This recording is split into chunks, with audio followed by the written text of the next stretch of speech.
This episode is brought to you by TaxAct. Don't do your taxes alone. Join TaxAct's National Admin Night.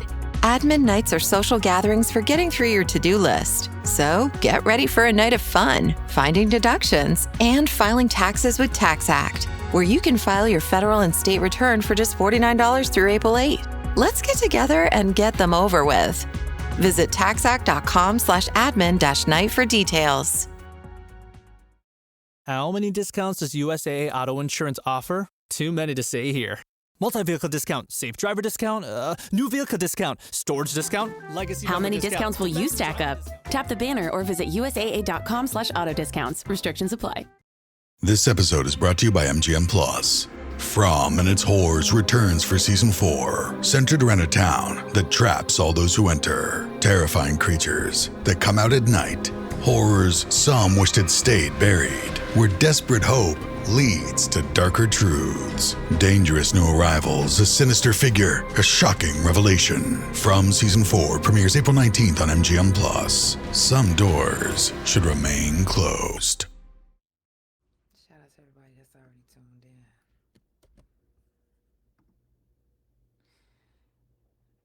Shout out to you. Let me turn this one on. Okay, I'm late as fuck. I literally had an emergency that I had to take care of, which it's really still not taken care of, but part of it is. And yeah, I'm hoping everything is okay with my bestie. So without further ado, let's go ahead and get it poppin'.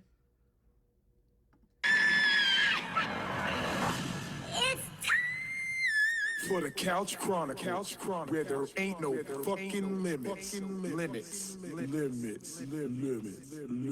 Every Monday, Tuesday, Thursday, Friday from 8 Central Time. You don't never want to miss a couch. And now we're live every Wednesday and Friday from 9:30 a.m. Central Time. That's every day of the week. Yeah, tune in. You don't want to miss this shit. It's the Couch Chronicles, where they know what? I know you said it.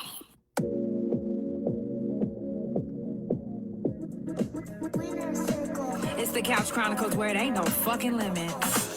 I look like and feel like I'm $1,000,000. I'm feeling myself for real. I'm on my way. The way I walk looks like a dance. And baby, that's just how I feel. I'm feeling good. I'm feeling right. I'm feeling alive. I'm feeling myself.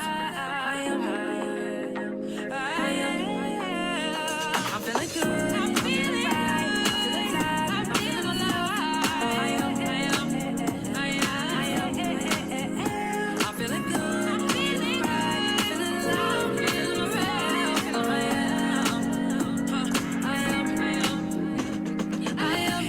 Couch Chronicles, early mornings on the couch, that is, every Wednesday and Friday from 9:30 a.m. Central Time. Come catch a vibe with the couch. If you ain't gotta work, then you better keep your pajamas on. Get your tea, your coffee, whatever you drink, and whatever you smoke. Because Wednesdays and Fridays is a time to relax, chilling, vibing, you know. If you would like to be a live guest, if you in the Oklahoma City area, DM me now. Trust me when I say you don't want to miss this vibe. Are you feeling good? I'm feeling good.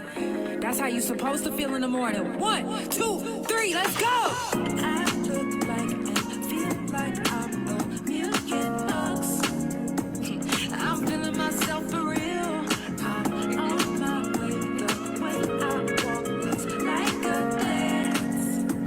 And baby, that's just how I feel. I'm feeling good. I'm feeling right. I'm feeling alive. I'm feeling myself. I'm feeling good. I'm feeling right. I'm feeling alive. I'm feeling myself. I'm feeling good. I'm feeling right. I'm feeling alive. I'm feeling myself. I'm just saying. Y'all gonna be like, ooh, she talking that big girl shit. Y'all, I am a little late, so don't mind me. And as always, I just need 30 minutes of your time. You don't really have to give me 30 minutes. Hey, babe. I don't know. But as soon as I get off the couch, I'm gonna tell you. Uh-huh. It's okay.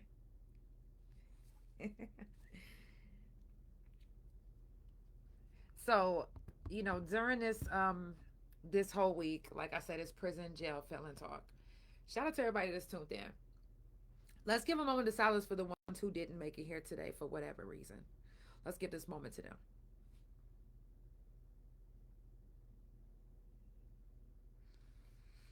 Coming up on the couch, April the 20th is going to be mental health talk. April the 29th is going to be shroom talk. Excuse me, I skipped over April 22nd. April 22nd is going to be sickle cell talk. April 29th, shroom talk. And April 30th is going to be fuck fentanyl. If any of these subjects resonate with you, you're more than welcome to come share your story on the couch. This whole week, like I said, is prison, jail, felon talk. We do it every month on the couch for a whole week. Today's episode is called Shakedown. And I named it Shakedown because there's different shakedowns in different facilities, but it all boils down to being the same thing. If any of you guys are some of my original couch potatoes, then you already know that I've been getting shook down since before I ever even went to any type of facility. My father used to shake me down. So I don't know if you guys realize what it feels like to watch the stuff that you accumulated get stripped away. And you literally have no choice but to be like, let it happen. At home, growing up, if we ever had our parents, some of y'all never had your parents search your room like the police, but mine did. And I know for me, when it used to happen, I used to just be like, I felt the type of way. Like, I don't even really remember exactly what the feelings that I felt, but all I knew back then was to identify anger and sadness. So I can't, even right now thinking about it, I can't really identify what feeling I felt. But I knew I didn't like it. And shortly after that, at a very young age, I felt like I had to take up for myself. And so I ended up, fighting my dad back. And to some people, they'll be like, Grand Rising Love. To some people, they'll be like, that's fucked up. You should never hit your parents back. And even if they hit you in the face. And a lot of people say this because they was talking about beatings that they was getting from their family. Not me. I was getting punched in the face like a grown man. So it came to a point where I was like, okay, I'm tired. Let's square up. So I went from being shook down at home to being shook down in juvenile. My juvenile history didn't go straight from juvenile to prison. It went from juvenile to DHS custody. Now, still no difference because I was being shook down by my father. Then I get to juvenile, then I'm getting shook down in juvenile because you got to be stripped of everything. You can't have nothing. And then I get to DHS custody where you're a ward of the state. And now they have stripped me down. Now they're shaking me down. And then I go to prison where I get shook down again. Shook down. It causes a type of anxiety, a type of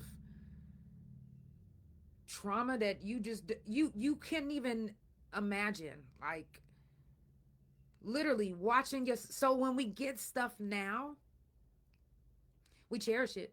I don't give a fuck if it's small. If somebody said, yo, I'm giving you this roll of tape, you know what I'm saying, this used to belong to my mom and I've never used it, I'ma cherish this motherfucker. And some other people might come over here like, ugh, look at that ugly ass roller tape. You need to throw that shit away. And I'm like, no, I mean, I really cherish it. You know what I'm saying? It really means a lot to me because it meant a lot to my friend. You know, and I'm not trying to compare friendships with someone that was locked up versus friendships with somebody that, hey love, that hasn't been locked up. I'm just saying, because of watching our things get taken away from us, what that wasn't even under our control, we cherish things a little bit more, a little bit stronger, a little bit, we care a little bit, maybe too much.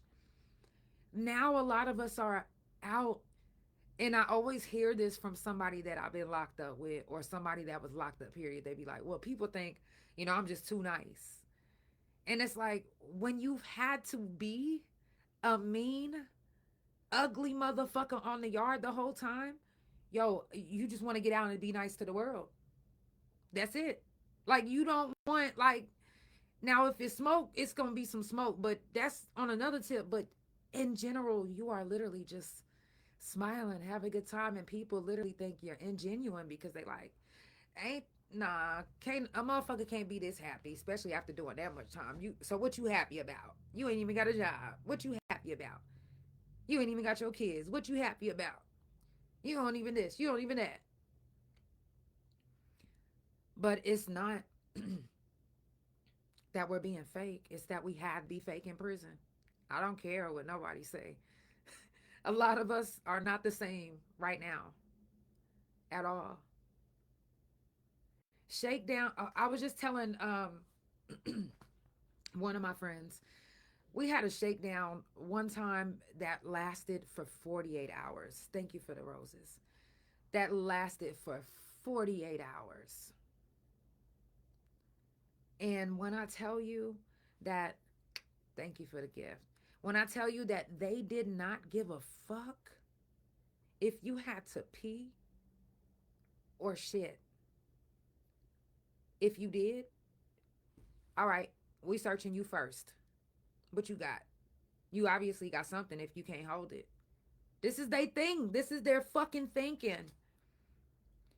I don't know if anybody that's following me right now that was locked up with me remember the time where they did this shakedown for 48 hours. We was in the fucking gym.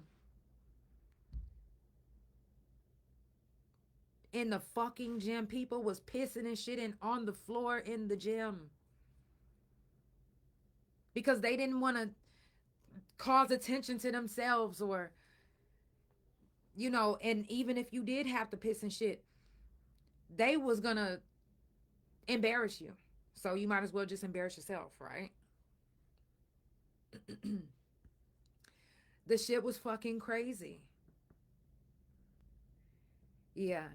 It was really crazy, because it's like, and even if you don't have anything, matter of fact, even if you have something as simple as makeup.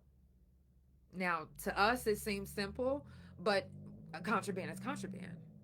You still gonna get that misconduct. They don't give a fuck if they open that little baggie and it was colorful powder.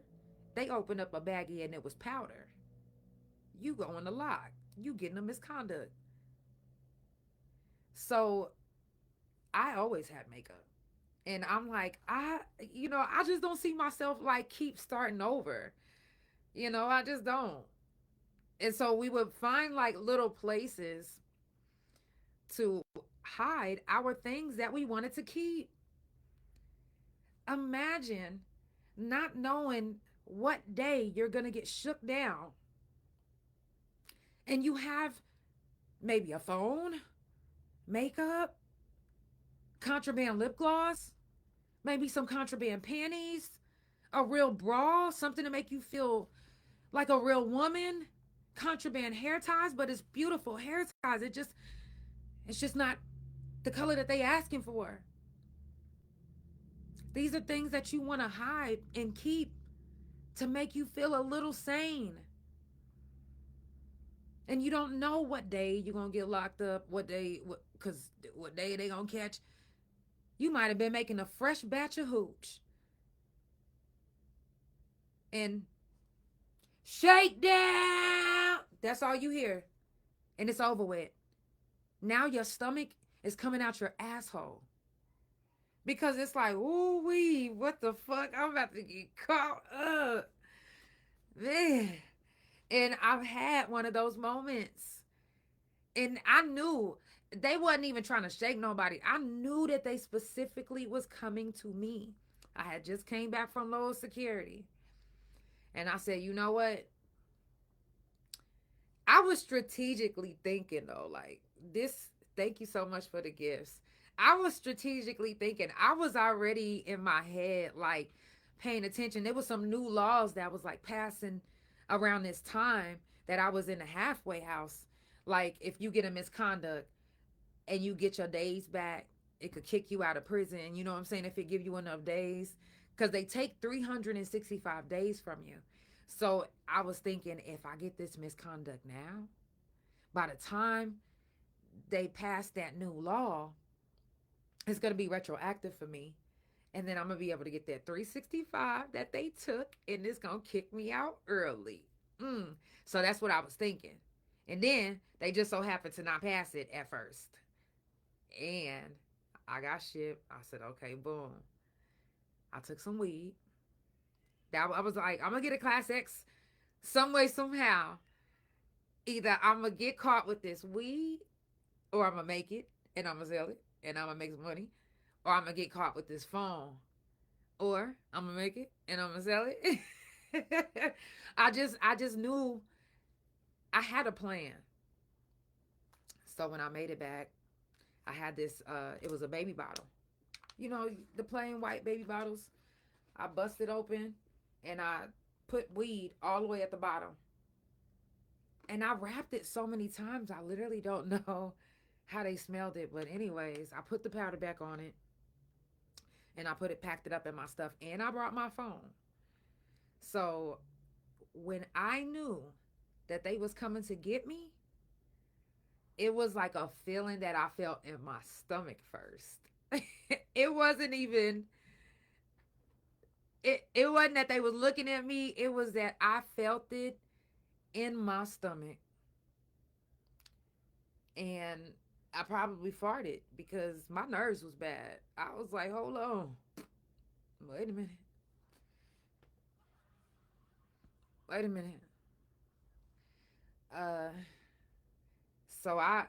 And what's funny is my wife and I, we wasn't dating at the time. She was dating this other girl.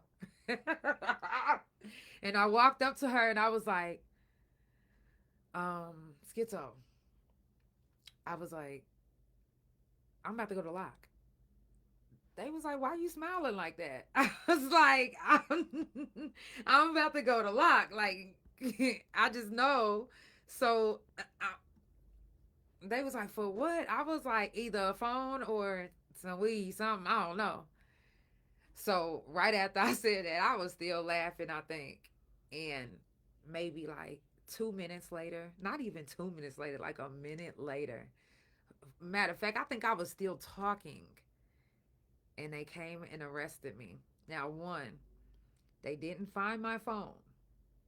But they did find my weed. And I got a Class X misconduct for it. Not that I didn't know that it was going to happen. I did. I was prepared for it. But the fact that you got to go to lock, y'all, ooh, jail inside of jail is no joke. Prison inside of a prison, y'all just don't get it. Y'all think prison is bad? It is. It is. But prison inside of the prison, which is SHU, lockup, 23-hour seclusion, especially if you ain't got no roommate. And then if you do got a roommate, 9 times out of 10, they might be a little off, a little crazy.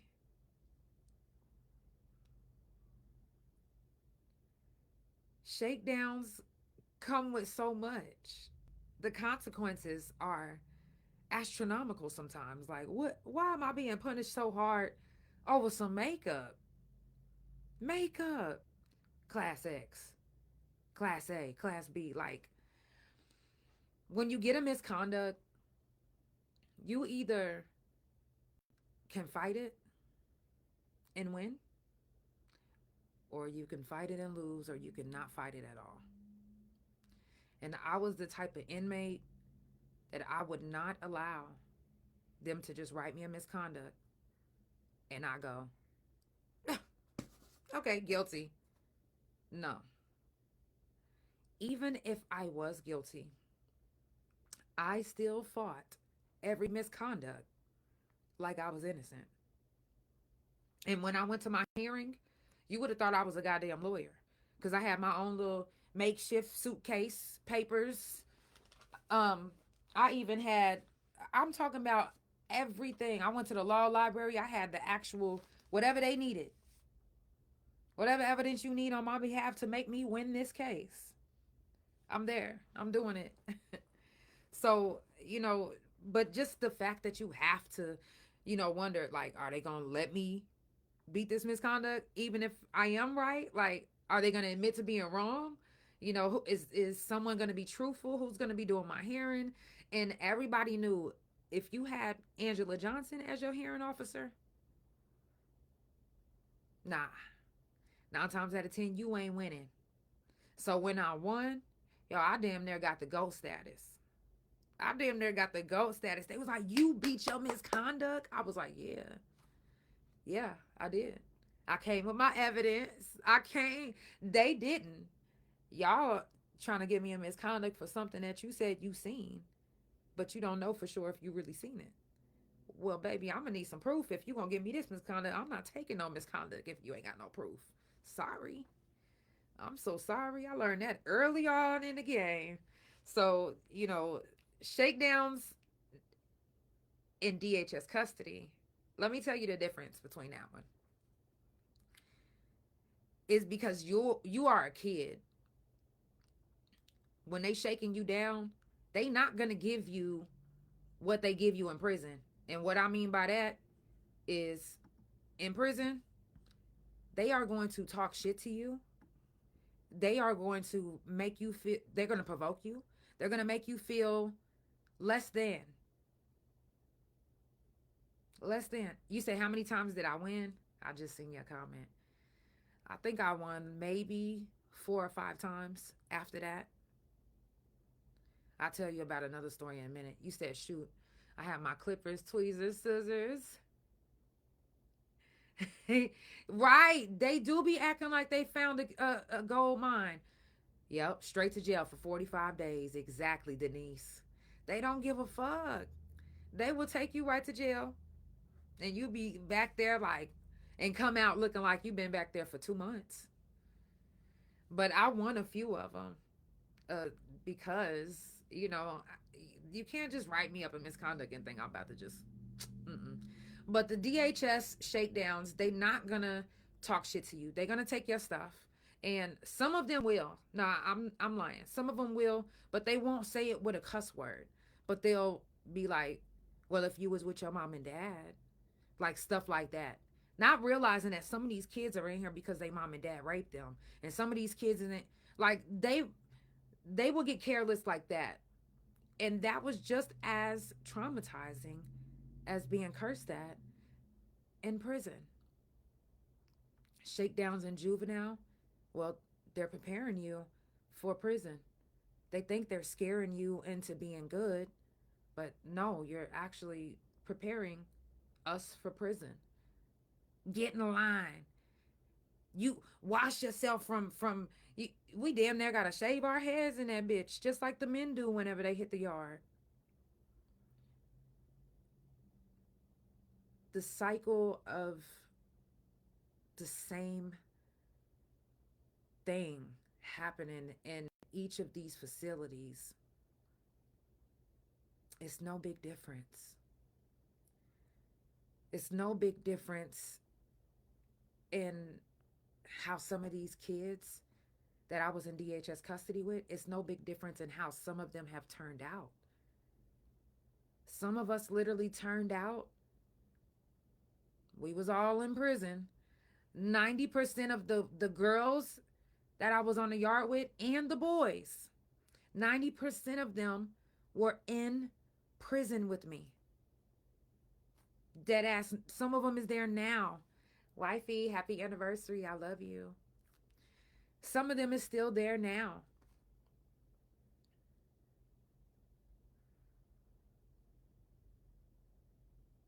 It's crazy. Because you think that, you know, putting your child in like a juvenile center or a center that you think is supposed to make them straighten up. And don't get me wrong, some kids have went to the army after that. Some kids have straightened up and never got in trouble again. But some kids, if you are just putting them in this home, putting them in this facility, and you're not actually getting to the root of the problem, which could possibly be lack of attention from you, or it can actually be the abuse at home. It can be any number of things, but you won't know because all you are knowing is, oh, you keep getting kicked out of school. Well, I'm about to send you here. Like, that's helping. And then some of these kids, again, go from DHS custody to juvenile to prison, or juvenile, DHS to prison, however way it go. But a lot of times it ends up being in that order. And those shakedowns that you were getting at home, and then in the juvenile center, and then in DHS custody, and now in the penitentiary, it's all the same. All the same with a different face and a different smile and a different suit. Thank you so much. You said, I think you turned out just fine. Thank you. And you know what? Honestly, again, cousin, I love you. That's my cousin in the comments, my real blood cousin. I'm talking about same blood. That's Keisha. That's my girl. That's my real cousin. Let's get that straight. I just thought about something. My cousins do me like that when I join they live. That's my real cousin, because it is. Yeah. But, you know, all of that stuff prepared us, honestly. And then each situation that you have to deal with, lockdown is a whole nother subject. Like, we literally gonna talk about that tomorrow. Because SHU, that's a whole nother lifestyle. I'm talking about a whole, in the yard. It's on the yard in the same penitentiary, but it's a whole nother life back there. Because some people, they have to stay back there for a very long time. And some people, they like to go back there because of the lifestyle that's back there. You know, a lot of times, thank you. A lot of times you get your food handed straight to, I mean, I've heard people say, you know, my food gets straight to me. Breakfast in bed, dinner in bed, lunch in bed. I'm like, you don't get the shower enough for me. I'm so sorry. I can't. But some people did like it back there. And we're going to talk about that tomorrow.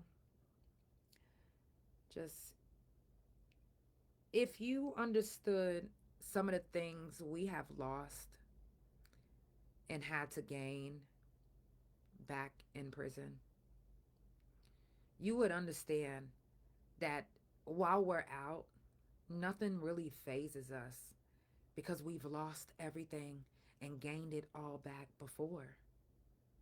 So even if we lose everything now, we know it's only a matter of time that we back up again because it's in us. That's just who we are. We're going to make sure that we have what we need. And then we're going to make sure that we have what we want. Period.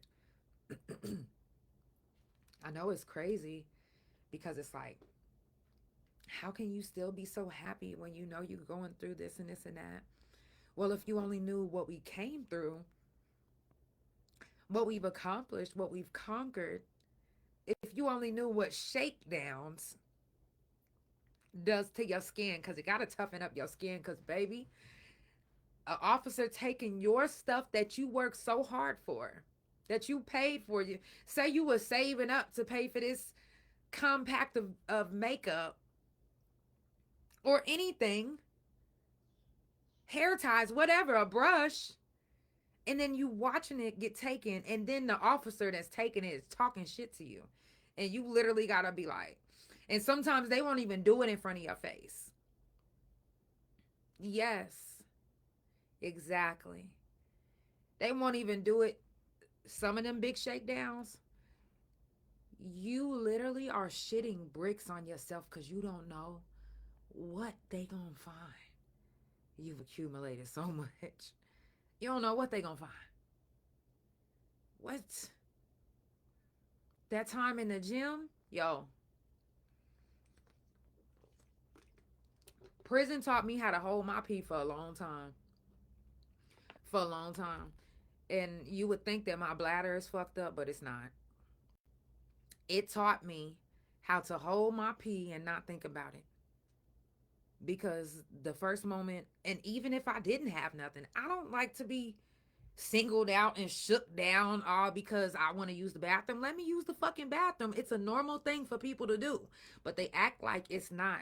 When you normally have to pee or use the bathroom, oh no, that means you got something, or you trying to distract for somebody else. Man, I know some people fuck they bladder up fucking with prison shakedowns, because it can go there.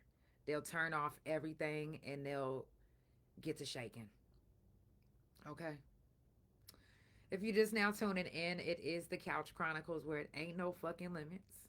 I do this every Monday, Tuesday, Thursday from 8 Central Time, and every Wednesday and Friday from 9:30 a.m. Central Time. I was a little late today, but I tell y'all all the time, I just need 30 minutes of your time, at least until I heal all the way up. I mean, you know, I am crippled, so I got to heal up a little bit more. You feel me? Yes, they get the real SWAT team on us. Exactly. Jessica, girl. Who don't have flashbacks about the SWAT team walking through the gates like this, coming to shake you down, taking your stuff? Listen. Yeah, that'll never go away. It's the Couch Chronicles, where it ain't no fucking limits. I love you guys. And I will see you guys tomorrow on the couch. And if you guys are watching the Thunder play tonight again, all my old heads. Think Verizon is expensive? Think again. Anyone can bring their AT&T or T-Mobile bill to a Verizon store today, and we'll give you a better deal. So bring us your bill. Walk in, run in, pogo stick in, teleport if you can. Ride on the back of a rollerblading yak, or fly in on the wings of a majestic falcon. Any way you can, bring your AT&T or T-Mobile bill to a Verizon store today, and we'll give you a better deal on the best network. Based on RootMetrics Best Overall Mobile Network Performance, U.S. Second Half 2025. All rights reserved. Must provide very recent postpaid consumer mobile bill in the name of the person redeeming the deal. Additional terms, conditions, and restrictions apply.